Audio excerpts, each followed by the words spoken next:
Hey folks, welcome back to Gaming Garbage, where we take a look at games, chat about the gaming news in the industry, and of course stream for fun. This one's going to be a little bit different.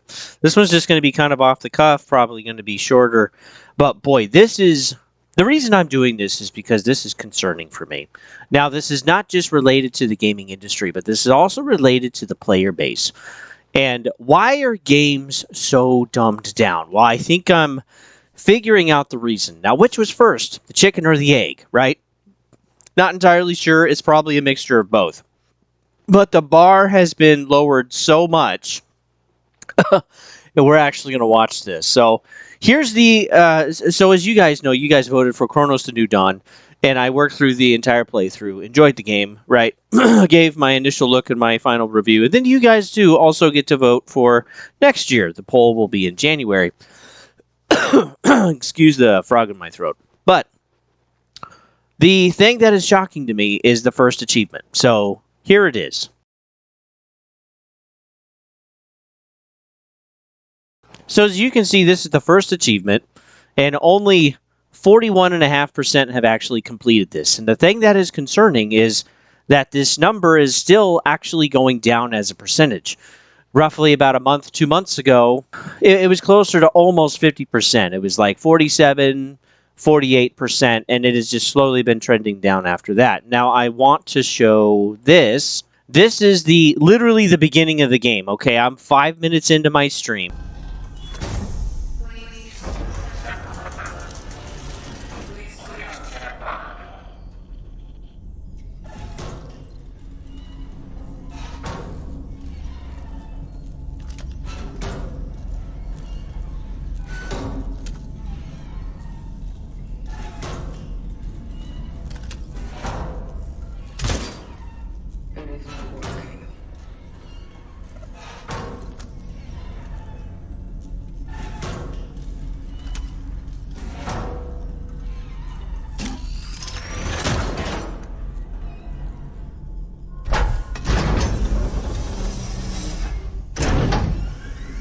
That's it. That is the first actual achievement in the game. I'm not even kidding. Okay, there's a lock that's stuck. You got to charge your shot and shoot the lock. Not even on the actual lock pins themselves. You can just shoot the housing around it, and it'll work. And this is crazy to me because 58.5% are dumb as f***. It's crazy. It's literally crazy to me. Now, this was not a free-to-play game. This is not on Game Pass. This is people having to pay $60 or $70, depending on what version they bought, or $80, whatever it is. Or maybe it's a little higher, depending on where you live in the world. But this is insane. This is insane, okay? It's even highlighted. It's making noise. Okay, it's even telling you how to charge your shot, indicating, hey, you need to charge your shot, right? So you can shoot it out. So you can learn this mechanic in the game. And that is literally the first achievement. This, and how many copies has it sold? Okay, it sold roughly 500,000 copies. Okay, it sold a little bit more than that. Hopefully a lot more, actually. I like Bloober Team. I hope the game does pretty well so that they can make Cronos the New Dawn too. But 500,000 copies, and almost 300,000 have not opened the door. And oh my word, dude, I can't even wrap my head around this, because people paid money for this, right? Usually that's more incentive, more motivation to actually like play the game, to like figure it out, to look at a playthrough, something, right? And they just didn't even get past that. Now, at the very beginning, before that little achievement, is running through kind of an interactive cutscene for a couple of minutes, and that's it. And this is as far... They didn't even get this far in the game. They didn't even open the door. And the thing that I want to talk about is the reason why games maybe feel dumbed down, why we constantly have yellow paint, which Ubisoft is known for, but it's not just them. It's literally plenty of other IPs as well that have this yellow paint or ways to highlight or whatever, and it's kind of become the standard because it's used so much by Ubisoft. People are like, yeah, why not? We'll do that.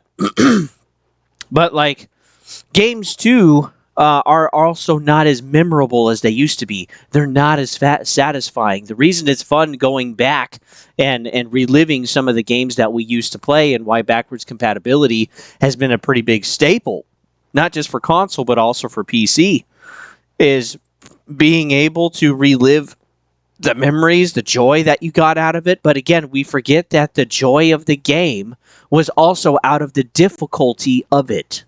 Okay, if there's nothing to achieve, there's nothing satisfying. So you can't have one without the other. And when you highlight yellow paint all over the place, which this was highlighted, okay, it's red, it's not green. You can see everything else clicking, clocking around the door, and it's even prompting you, shoot the freaking lock. And 58.5% never figured that out. It's literally it's literally shocking. It's crazy. It really blows my mind, because this is why I wonder if so many publishers are just like, you know what? If we want to make the money, we're not seeing enough trends, so we have to dumb it down. Let me say that again. We have to dumb it down so that players will actually feel like they're progressing. What if all of the game mechanics, what if all of the stuff in video games and AA and AAA today is dumbed down on purpose so that people can feel good about themselves?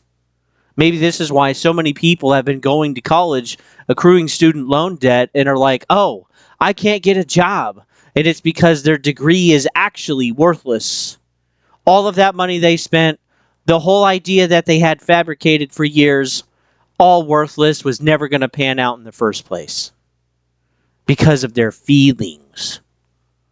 I'm serious, guys. I'm absolutely serious. I have children of my own, and I want them to struggle through video games. Both of my kids, my older kids, they are finally able to finish the race to Hydro Thunder, which is great, right? Lake Powell, they can play it. They can both get in there, both finish the race completely in like under 6 minutes. My race is about 2.5 minutes. So that's pretty good for kids that are young, right? Where the controller is way too big for their hands and they're learning the coordination, okay? Under 6 minutes is pretty dang good. That makes me a proud dad. And I want them to struggle. I have continued to urge them to be like, yes, continue to keep on, keep going. Like, it's okay. Try again. It's okay to fail. Because I don't want them to be like this, where they can't even get the lock open on a door.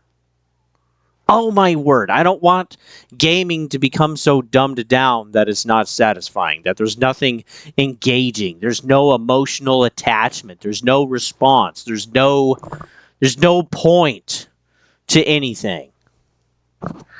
It's kind of insane.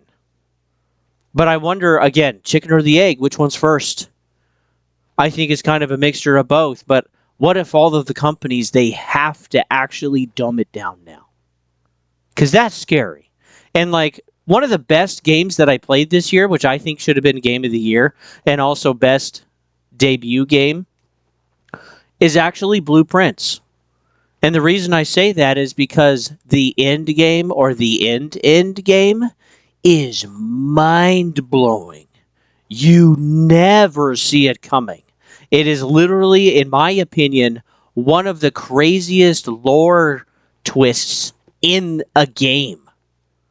It's awesome. I can't wait for them to make another game. I'm literally buying it and staying up until launch until I can start to play their next game that they make. If it's another puzzle one like this. Because they put, just like Expedition 33 from Sandfall, they literally put everything and their passion and love of gaming and the player experience into the game. And Blueprints is so good. But you're like, well, why didn't people play it? Why didn't it win? It's because it's a puzzle game. It's hard. It's easy enough to figure it out, but it's a roguelite puzzle game. And I have a initial look on it, and it's really, really good. Also, too, another game that I'm playing right now is Routine. That's actually on Game Pass. Blueprints is as well. And Routine is, again, a puzzle survival game. Well, it's a survival puzzle. I'd put it that way. And it's good. It's good. I'm playing a little bit more. I'm forming my thoughts right now to actually write an initial look of it, and I think I'll do a final review as well. But it is a good game. But again, I know people are missing out on making memories, on having satisfying gameplay, because again, they're not patient enough, they're not willing to push themselves, they're scared of failure, whatever it might be, and they're just not getting there. And back in my day, okay, playing the NES in the 90s, growing up with the Super Nintendo and the PlayStation 1 and PlayStation 2, those games required you to just try and fail a lot. Try again. Okay? And struggling with it and figuring out and talking with your friends and getting some tips. I remember, too, like Spyro the Dragon, 1, 2, and 3. Blast of games. Absolute fun. Bloodwake was another one. Crimson Skies was another one. Having to figure out the bosses and stuff. Having to figure out the little nooks and cranny you missed to get the secrets, whatever. I mean, but again, nothing was really highlighted. You just had to figure stuff out yourself. I remember, too, I forget which game it is, of just like running down the entire corridor and running into rooms, just clicking the action button to actually try to find things to interact with, because there was no prompt to tell you. And now we have this, and 58.5% that paid at least $60 for the game can't even get it. They can't even get it, dude. And then these are the people that are buying the games, that are complaining, that are not having the playtime. Ryan and I talked about this too just this week. Monster Hunter Wilds. He's like, it's still fun. I'm still kind of drawn to play it. I enjoyed it for what it is, but the difficulty and the challenge is out of the game, and so it's not really that satisfying. And it's like, yes, absolutely. It's the same thing, too, talking with Dexter about, or Shepard, about some of the older CODs. The campaigns and the simplicity of the multiplayer and the game modes, and now it's been convoluted with all sorts of stuff. Black Ops 7, the campaign is just not what I want for a campaign. I think it's totally the wrong direction, so I'm not going to play it, right? I'm not going to finish it. And then the multiplayer, we finally have weakened or more casualized skill-based matchmaking, and while it feels like it has been ratcheted up some, it's still not as bad as Black Ops 6. And Dexter did have a good point. He's like, maybe it's your skill level, maybe you're just really not that good. And it's like, yeah, that's absolutely possible. Maybe it's more casualized, but I'm trying my hardest, and I still have people that are doing way worse on both teams. It's still hard for me because I'm still competing against other players that are around or even better than my skill level. Some of them are definitely way better. I can't even compete, right? I can get maybe one bullet off before I'm dead. And there are also those using metas and whatever, and I'm just working through some guns. But again, it's like the skill-based matchmaking was created so that because people didn't want the challenge. But then we created a new problem. It's just super sweaty all the time. It's just not casualized. That is just I feel, a symptom of the ease in design of video games today. So it's just, and I really feel like if people can't, if people can't make it in a video game, there's no way they're going to make it in life. Utterly impossible. Like, if you can't sit down right now and practically write goals on how to improve this year to accomplish those goals, to accomplish those dreams and fulfill those desires, how the frick are you going to be able to do anything? If you can't sit down and work through the struggle of something difficult in a game, how are you going to do it in real life? That's why I push my kids. That's why I tell them, hey, do it again. And right now, Minecraft is really hard for them, but they still love Minecraft. They literally dig straight down into the into the bedrock and fall into lava and whatever, right? They they get stuck, they get frustrated, right? They get frustrated and they ask for help a lot, but they are still enjoying the struggle. And that's what I am trying to teach them. Because if they can learn that through video games, then they can endure the struggle of dating. They can endure the struggle of getting an education, of finding a job, of staying at that job, of working toward benefits, of working toward having a family, buying the house, fixing their own vehicles, surviving the affordability crisis or whatever people want to pay, say. But again, you don't need 100,000 a year to survive or 120. You just need to stop buying all of the stuff. My life is satisfying because of the relationships that I have, including this channel. Even though I never see any of you guys, it's satisfying because of the relationships that I have. The impact that I have, as small as it is, as micro as it is, the impact that I have is enough for me to keep this channel going. The friends that I play with, well, right now, if you're listening, it is insanely busy. But that's not going to last forever. There's a lot of things that's happening right now for this year. I'm ready for January. I'm hoping things will slow down some. That would be nice. But, we'll see. But yeah, this is just my concern with the industry, is that what if they have to make Monster Hunter Wilds now and dumb down all of the mechanics to make it easier, to just make it a brain rot play type of game? What if that's why the Black Ops campaigns are built the way they are? What if that's why Battlefield has all of these COD elements in it? Because instead of actually thinking tactically, you're like, well, you have some of the faster movement, you can hot swap faster, and all of this kind of stuff, and you can kind of play like COD. And you can see them. There are a whole bunch of ding-dongs standing literally in the freaking street getting ran over by their own tank and getting headshot all of the time. And this is my last, if you take nothing else, this is my last piece of advice that I thought was really, really good to hear. You're afraid of starting because you're thinking of the work that's required. Because you're thinking of the failure that might happen. Instead, think about the outcome, the results. And that's the difference between those that succeed compared to those that stay stuck. That was really good for me to hear this week. So what do you guys think? Are some of the IPs and franchise getting bogged down and kind of messed over because of the game design? Because of the yellow paint and just the trend chasing and dumbing down the mechanics? I even think they did this with Ghost of Yotei compared to Ghost of Tsushima. Just changing the combat mechanics, again, makes it easier.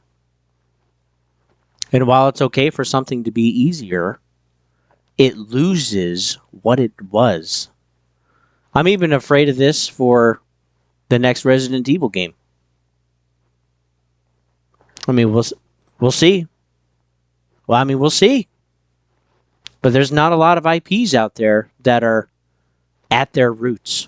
And when they say at their roots, oh, we're going back to our roots, we're not going to trend chase anymore, they're still going to trend chase. All they're going to do is just take a few things, keep some other things the same to make it more easy, casualized, and, well, like Battlefield 6, really great start, but it's pretty much died off. We see that on Steam. 60% of the player base is gone. And most played games on Xbox, it's not even in the top 50 anymore. You know what's in the top 6? COD. Black Ops 7. The same too on PSN. Or PlayStation Time Tracker. Battlefield 6 is no longer in the top 10. And while that's not a great snapshot, right, of the entire player base on PlayStation, it's just volunteer only, it's still tracking 12, 15,000 players every month. And taking a look at what they're playing, and again, what they're playing is they're not playing what's unsatisfying. They're playing the games that are fun, that are interactive, where they can socialize in, that are satisfying to be in. that's where they are. So anyway, thanks for listening, folks. You can always follow me at GamingGarbage22 over YouTube. If you like the vid, get it into the algos, would you? It's tough. The algos have changed. I'm working on another video about YouTube algorithm and how it's changed again, and just the future kind of looks not so great. And but anyway, like, sub, share, comment on the vid. I don't care what it is. Whatever it is, it's fine. Say you hate the channel. That's fine too. I'm not going to ban you.